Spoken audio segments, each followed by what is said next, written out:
For just the third time in the 243-year history of the United States, a president has been impeached. After an 11-hour debate last night, the House ultimately voted to impeach President Trump on two articles: abuse of power and obstruction of Congress.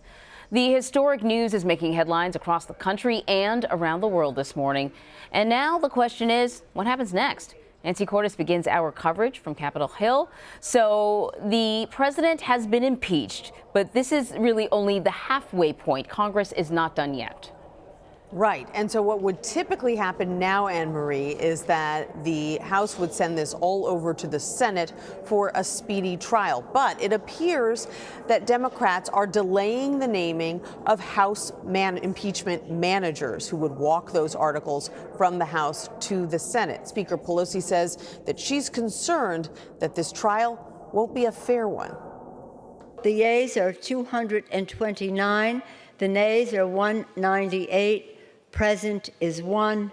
Article 2 is adopted. Speaker Pelosi presided over the historic votes and then put the brakes on the next step. This is a serious matter, even though the majority leader in the United States Senate says it's okay for the foreman of the jury to be in cahoots with the lawyers of the accused. Democrats are worried that the Republican-led Senate, which will now determine the president's fate, will refuse to call witnesses in the trial to come. Last night's votes broke, as expected, almost totally along party lines, with all but 4 House Democrats voting for both articles of impeachment. Today, we take a stand against corruption and abuses of power. About 250 House members spoke during a full day of debate, questioning the other side's motives and its facts. Democrats did not choose this impeachment. This majority say, be damned with anything else, we're going to impeach and do whatever we want to do. Why? Because we won an election. I guarantee you, one day you'll be back in the minority and it ain't going to be that fun. What they can't say is this president has upheld his oath of office. No, they can't say that. All they can say is, we don't like the process. He is president today, he'll be president tomorrow, and he will be president when this impeachment is over.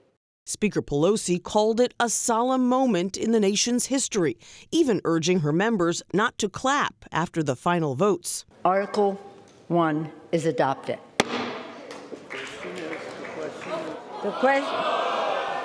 In her final words of the day, she invoked the memory of the late Democratic Congressman Elijah Cummings.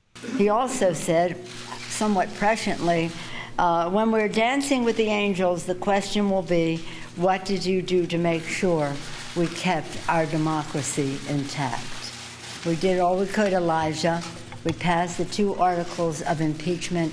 The president is impeached. So, Nancy, I want to ask you about the process moving forward. But before that, I want to ask you about the mood last night on Capitol Hill after the vote. You know, Nancy Pelosi has displayed, I think, a very serious, kind of somber presentation, really underlining, every time she talks, underlining the gravity of what's happening. What was the mood like? Right. I mean, you may have noticed she was wearing black yesterday. That was not an accident. She and other female Democrats purposely wore black to indicate what a somber day this was. However, even as she talked about the gravity of the moment, she had a sort of freewheeling press conference there where she really cast a lot of doubt about how fair this Senate trial is going to be, and kind of defiantly saying, well, I can't name House impeachment managers until I know what this trial is going to look like. How do I know who would best fit that role when I don't know what they're walking into? So she sort of left her options open and kind of thumbing her nose at tradition. If you look back to the last impeachment during President Clinton's era, the House named impeachment managers and walked those articles of impeachment over to the Senate right away. That's not what's going to happen here. So unlike House Republicans, there wasn't unanimous support for both articles among Democrats. Right. Why is that? How come everyone wasn't on board? Well, you've got 4 lawmakers out of more than 200 who, for various reasons, voted no or voted present.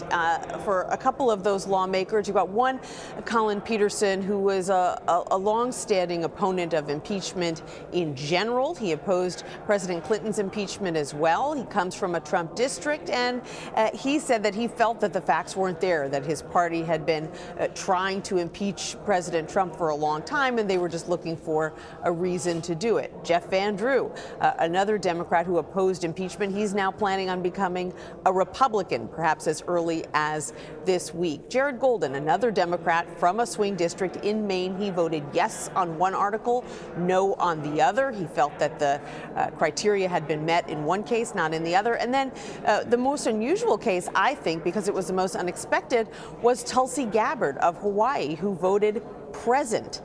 That was a big surprise. She said that she saw the merits of both the Democrats and Republicans' argument, but typically it is, it's just very uncommon for a lawmaker to vote present instead of yes or no, particularly on a matter that is this momentous. And she's different in a very crucial way from these other 3 lawmakers, which is that she does not come from a swing district, Anne Marie. She comes from Hawaii, which went for Hillary Clinton by 32 points back in 2016. So there are a lot of voters in Hawaii up in arms about it, but the reality is she doesn't have to worry about that too much because she has already announced that she is not seeking re-election in Hawaii. Right, and we've talked earlier, she is running.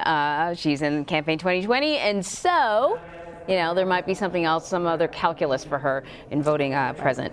So taking a look now at the upcoming Senate trial, you talked in your piece about how Nancy Pelosi said she wouldn't commit to sending to the Senate the articles of impeachment right away. And I remember, I think it was yesterday, you said that there had been some sort of whispers in the hallway about a strategy that would include perhaps not even sending the articles of impeachment to the Senate at all, not having a trial at all. And in that way, you would have a president who's been impeached, but then you wouldn't have a case where a president is impeached, but then, for lack of a better phrase, gets off. Exactly. The thinking goes, why not let this impeachment vote hang out there for a while? Why allow this to go directly to the Senate, where the majority leader has already announced that he is completely on the president's side? He's coordinating with the president. He wants this to be a speedy trial where the president will be acquitted, most likely because Republicans control the Senate. So there are Democrats who say, well, we don't want to give the president the opportunity right off the bat to say that he's gotten off easy. Why not let this impeachment vote stand for a while in the House? The response from Leader McConnell's camp to that was, hey, have at it. We're not eager to hold a Senate trial. We've got other things to do. We'll go back to confirming conservative judges. So if you want to hold on to it, be our guest. There is a policy consideration here as well. And this is what makes things kind of tricky, Anne Marie. The rules say that once these articles of impeachment get to the Senate, you've got to take it up right away. You got to put everything else aside and start this trial.